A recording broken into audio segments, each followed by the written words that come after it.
Bonjour à tous, bonjour à toutes. Madame la ministre nous rejoint à l'instant, je le pense, très rapidement maintenant. Mesdames et messieurs les parlementaires, mesdames et messieurs, chers amis, je vous souhaite au nom du Conseil d'administration la bienvenue au colloque de l'Union française de l'électricité. L'an dernier, vous le savez, nous avons dû annuler notre événement, la crise sanitaire. Cette année, nous avons décidé de le maintenir, bien sûr dans le respect des consignes sanitaires, comme cela a été dit. Cependant, ce soir, et évidemment, le cocktail convivial, toujours si apprécié par tous, je vais dire, il sera reporté à une période plus propice, on l'espère tous. Merci à tous de votre présence. Et je salue également ceux qui sont connectés à distance sur Twitter tout au long de cette journée. Merci d'avoir accepté, alors Madame la ministre qui va arriver, d'ouvrir cette journée. Sa présence nous honore, tout comme le haut patronage donné à cet événement par Monsieur le Président de la République. Pour répondre aux grands défis de la transition écologique, atteindre la neutralité carbone sera un challenge de très grande ampleur pour tous les secteurs et pas seulement pour l'énergie. Nous le savons tous. Le paquet législatif européen Fit for 55 va encore relever l'ambition pour la prochaine décennie. Il se traduira dans la SNBC et la future PPE, qui, pour la première fois, Monsieur le député, sera débattue au Parlement lors de la prochaine législature. La France prendra la présidence de l'Union européenne. À l'approche d'échéances politiques importantes pour notre pays, c'est donc dans les prochaines semaines et dans les prochains mois que certains choix seront discutés et des orientations importantes prises pour l'avenir de nos concitoyens. Pour contribuer à ces débats, où l'électricité décarbonée va occuper une place centrale, l'UFE publie son livre blanc. Nous l'avons intitulé « Une transition énergétique au service des Français ».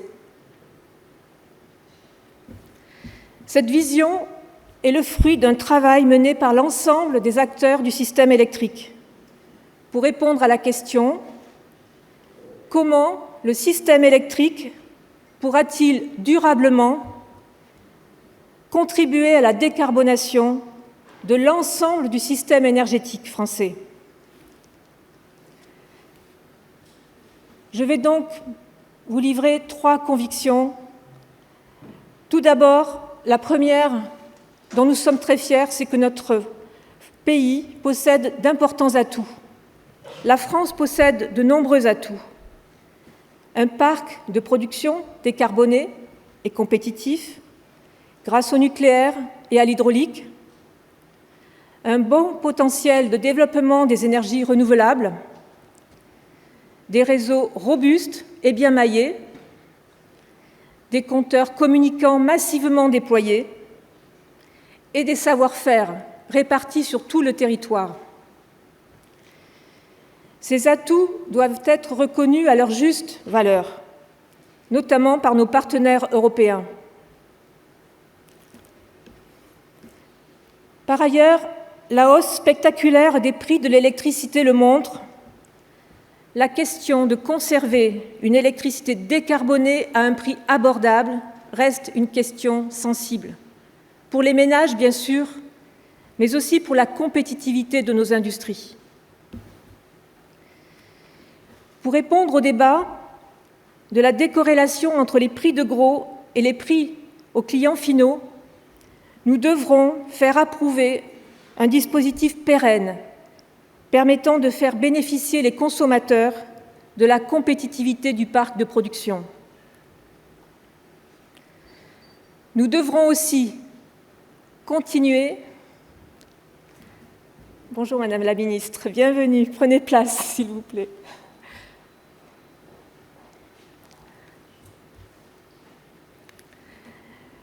Donc, nous devrons aussi, je reprends le fil de mes propos, après avoir évoqué les atouts de la France, nous devrons aussi continuer à investir dans toutes les technologies décarbonées, dans le nucléaire comme dans l'éolien et le photovoltaïque. Les réseaux seront clés dans cette transformation, avec un rôle de cohésion des territoires. Enfin, le parc n'est pas éternel. Il devra être renouvelé et diversifié, avec la contrainte de rester décarboné et compétitif. Aussi, nous devrons prendre dès aujourd'hui certaines décisions nécessaires pour le système électrique à l'horizon 2050. Nous devrons rester manœuvrants, nous devrons garder le maximum d'options ouvertes, car plusieurs incertitudes demeurent. La courbe d'apprentissage des nouvelles technologies du stockage et des gaz décarbonés, le niveau de la consommation, qui dépendra du rythme de la décarbonation, de la réindustrialisation, et surtout l'adhésion de nos concitoyens à des changements profonds dans leurs usages quotidiens. Je voudrais, Madame la Ministre, profiter de votre présence pour attirer votre attention sur certaines recommandations que formule l'UFE dans son livre blanc. Premier axe, donner de la visibilité, de la stabilité aux dispositifs de soutien. Il faut une trajectoire pluriannuelle pour les dispositifs de soutien comme MaPrimeRénov' ou encore pour les aides à l'achat des véhicules propres. Le déploiement des infrastructures de recharge et le droit à la prise doivent aussi être planifiés. Dans un système électrique plus décentralisé, les collectivités locales devront pouvoir jouer un rôle déterminant. Qu'il s'agisse de stratégies locales en matière de renouvelables, d'adaptation des réseaux de distribution, de politique de logement, de rénovation énergétique ou de mobilité. Deuxième axe, créer les conditions pour que la décarbonation permette de développer une nouvelle politique industrielle et de moderniser l'appareil productif français. Il faut développer et renforcer les filières d'excellence, nucléaire, hydraulique, énergie renouvelable, mobilité électrique, pompe à chaleur, et promouvoir l'innovation. C'est pourquoi nous ne pouvons pas nous contenter d'une taxonomie trop étroite. Nous devons également améliorer la prévisibilité du prix du CO2, par exemple avec un prix plancher. Enfin, nous devons renforcer les critères d'empreinte carbone et introduire des critères de localisation et de contenu en emploi dans les appels d'offres. Nous devons raisonner emploi et compétences. C'est toute la filière électrique qui est concernée, avec aujourd'hui plus de 600 000 emplois. Et je salue ici toutes les branches de notre filière, équipementiers, composants électroniques, électriciens du bâtiment, qui nous accompagnent dans cette transformation du système électrique. Vous savez qu'à l'UFE, ce volet des emplois et des compétences nous est particulièrement cher. Nous ne pourrons pas réussir sans les professionnels de la branche des industries électriques et gazières, dont je salue les représentants ici. Madame la Ministre, beaucoup de nos métiers sont en tension. Nos fédérations et branches professionnelles sont mobilisées, mais nous devons faire de la formation une cause nationale pour mieux articuler offre et demande de formation initiale et continue. Nous devons revaloriser les métiers techniques et en faciliter l'accès aux jeunes filles. Troisième axe, avancer vers 2050 sans risque pour la sécurité d'approvisionnement.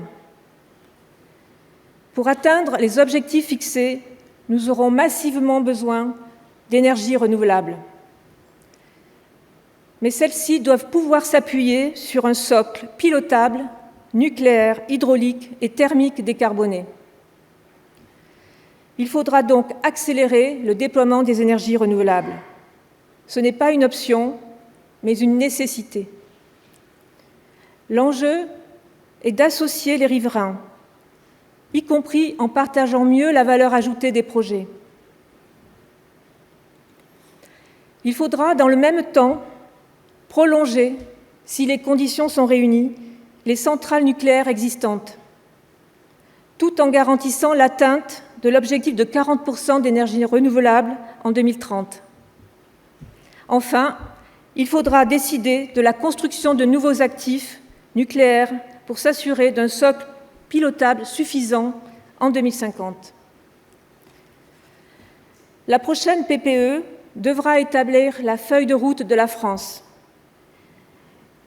pour permettre aux filières de s'organiser. Madame la ministre, vous pouvez compter sur notre filière pour prendre part à ces transformations. Nous le ferons de manière d'autant plus résolue que la transition énergétique répond aux attentes de nos concitoyens et permettra de regagner en souveraineté. Mais nous comptons sur vous, Madame la ministre, pour nous aider en créant ou réformant les outils dont dispose la puissance publique. Nous appelons aussi à une plus grande coordination entre les échelons de gouvernance, de l'Europe aux collectivités locales les plus proches des citoyens, car leur adhésion est indispensable au succès. Décider quoi faire, mais surtout se concentrer sur comment faire. Tel est le parti pris que nous avons choisi pour notre colloque. Nous avons invité une diversité d'acteurs français, européens, parties prenantes aux défis qui se posent à nous, avec des angles de vue différents et qui dialogueront sans tabou. Ils portent, je le sais, le souci de la réussite, et c'est important. Nous avons tous une grande responsabilité, et il est désormais vital de dépasser les clivages pourtant si fréquents. Je les remercie pour leur participation. La journée commence avec vous, Madame la Ministre, en vous remerciant une nouvelle fois de votre présence et de votre attention. Je vous passe la parole et je vous souhaite à tous un très bon colloque.